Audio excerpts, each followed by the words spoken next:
ذاك العظيم في علا من أبدع الكون سوى سبحان الله وبحمد الله ولا إله إلا الله. It also said she doesn't have to take the name of her husband. She keeps her own family name. She has her own father and her own mother. Now yes, we are in Western countries and sometimes this laqab or whatever it is for the name of the tribe or the qabila, the people take it. But the reality is, the constant stress in this is on independence. That these are two individuals who are married together, zawjain. When zawj is being used, it is a companion. It's not just husband and wife, like they say in English. Husband and wife, like slave, master and slave. It is zawjain, two companions who complement each other, whose qualities should not be struggling and fighting against each other, but should be complementing each other. We forgot Allah. Even in the Islamic movement, a phenomenon has happened where many of the brothers feel that the more they're committed to Islam is the more they should suppress their wife. Lock her up, shut her up. Don't have her involved. Hide her away. Crush her intellect. And they think that this is Islamic. And I'm not talking about the separation, which is a natural thing in Islam. But Allah subhanahu wa ta'ala gave the rights of education to the women. We didn't give it to them. So how now can we enter Islam and you put her down? This is not what Islam is saying to us. That is not the early generation. It is liberation. It is freedom from slavery to human beings, to the slavery to Allah subhanahu wa ta'ala. And if we become a servant and a slave of Allah, then nobody and nothing should put us down.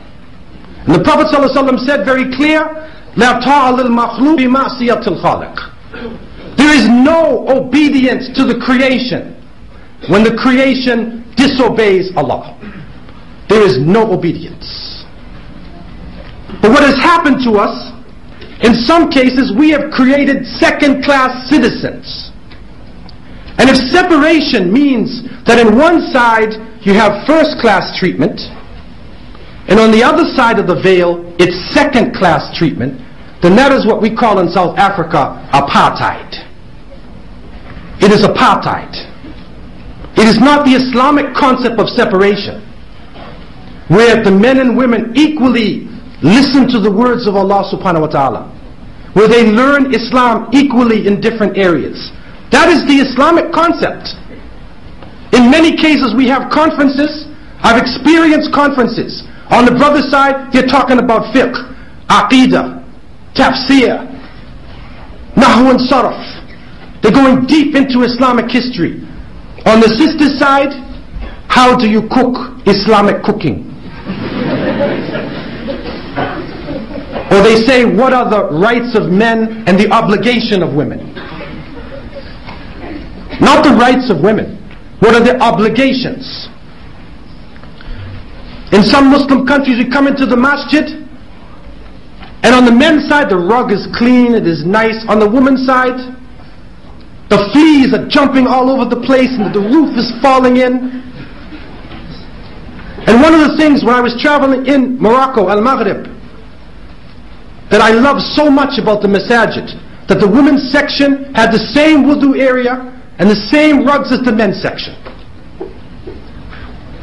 And they can enjoy the salat. It didn't have to be even in the same area. But they could enjoy the salat. They could make wudu. They had their entrance. They could pray to Allah subhanahu wa ta'ala if they were outside with their family. And so, separation should not be marginalization.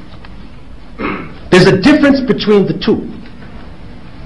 And so we need to be honest with ourselves and to look into this dilemma that we are in, this crisis. It is a challenge.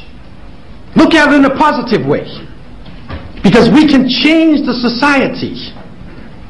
If a woman is educated, then the whole family is educated. You educate the man, you educate the individual. You educate the mother, and you're educating the children.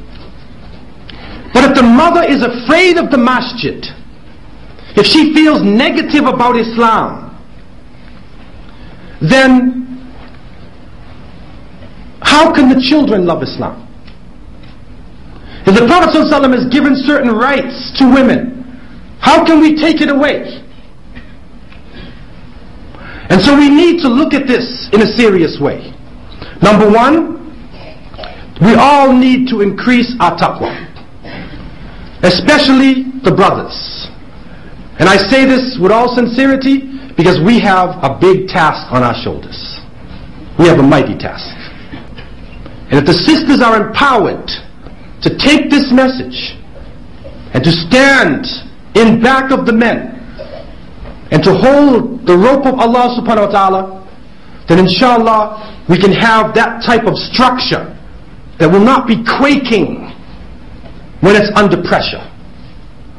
Although when the ego and the nafs gets involved, when tribalism comes in, when organizational fanaticism comes in, and so you see people fighting against each other, and you will see in some of the Muslim countries where the men are the most intolerant to the women, see how they act with themselves.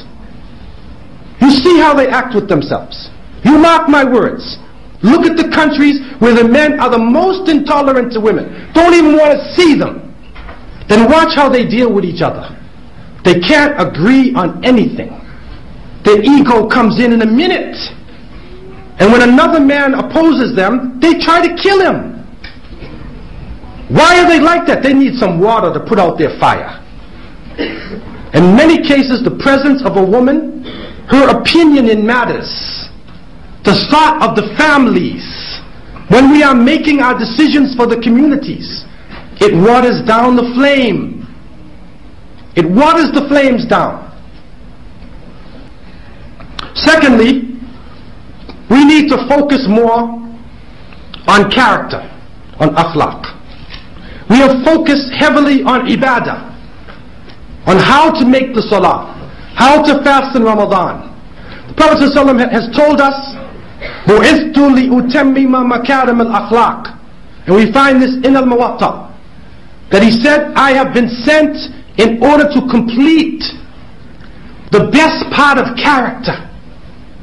That's why I've been sent. It's the character.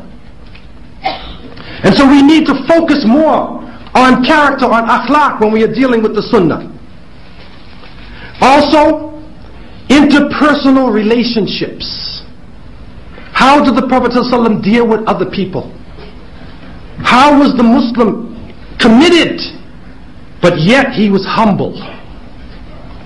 He was strong against the disbelievers, humble to the believers, easy to forgive, wanting unity, wanting peace inside of himself, will reach out to other people.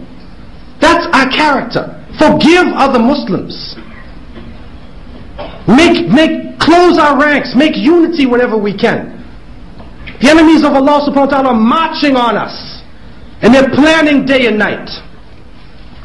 And so we need to focus more on interpersonal relationships. How the Prophet ﷺ dealt with his family. How Muslims deal with each other. Number 3, a change in concepts of manhood and womanhood. What is manhood in Islam? What is womanhood in Islam? What is the concept of leadership in Islam? In many cases, we have a problem, because it's a concept of hierarchy. And so you have hierarchy versus cooperation. In the concept of hierarchy, the leader is above everybody else. He has privileges. He looks down and gives orders. And the more names that you get and titles that you get is the more worth you think you have. The more money that you think you deserve. This is a concept of hierarchy. And it influences not only our organizations, but it also influences our families. ذاك العظيم في علا من أبدع الكون سوى سبحان الله وبحمد الله ولا إله